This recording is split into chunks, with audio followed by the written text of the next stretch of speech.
I was surprised, Simon, actually, there are only 25,000 points of electric communication for cars at the moment, which seems very small to me. So every new house, every new office block, every new shop, supermarket's got to have these things. Otherwise, this revolution, which was supposed to have underway by 2030, is never going to take place. I think the other consideration which we're all going to have to worry about is the transfer from petrol and diesel cars to electric. At the moment, it's about 10% is now electric, which has surprised me because I think it's quite a big figure. But there's still an awful lot of concern when you talk to people is, I'm not ready yet for two reasons. I've just bought my other car 3 or 4 years ago. It's cost me a lot of money. I'm going to get very little for it. The second-hand market at the moment, as I understand it, is pretty good. But I don't think that situation is going to last very long.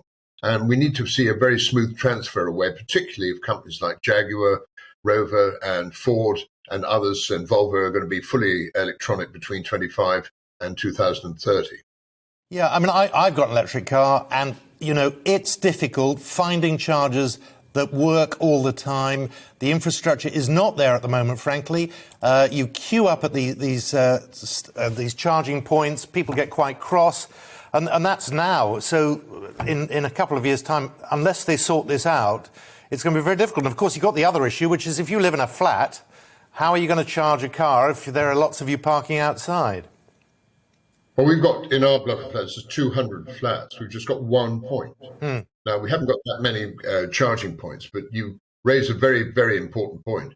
The other thing is that we're going to have a much higher quality of battery as well, because very few people can be as chilled out and laid back and go to some station saying, well, I'll go and have a pint and a pie for 40 minutes while I fill up my car with electricity. People need to be able to do it, frankly, in 10 minutes. And I think the technology is some way off that. But Simon and Rosie, I think that's incredibly important that the hubs actually get put into all these buildings at a rate of knots. Otherwise, this transfer is going to be very difficult. Talking about the pace of progress, we're expecting to hear from the Confederation of British Industry today, and they say actually the climate targets that, of course, we've been talking about so much with COP26 actually provides the opportunity for this new industrial revolution. Do you see that? It's got to happen because the things like shipbuilding, steel in Sheffield, Lancashire mills, woolen mills in Yorkshire. I mean, I don't want to be disrespectful, but frankly, they're for the birds going forward. We've got 67 million people living in the United Kingdom.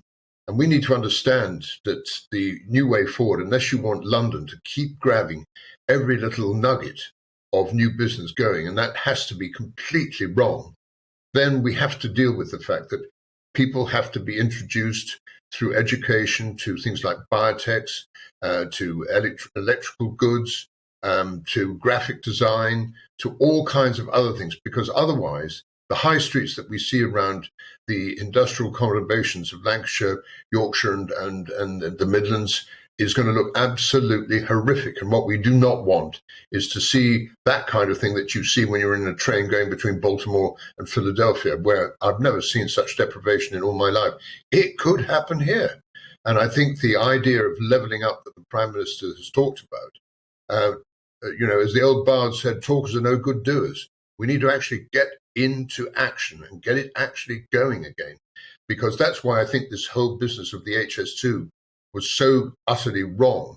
And what was so much more important was the cross-Pennine situation, so that people could get to work between Lancashire and Yorkshire and all those areas around there, where we're going to see the greatest transfer of emphasis on business, industry and commerce. I think Tony Danker, who's the CBI Director General, is going to spell it out in words of one syllable at their conference in South Shields today.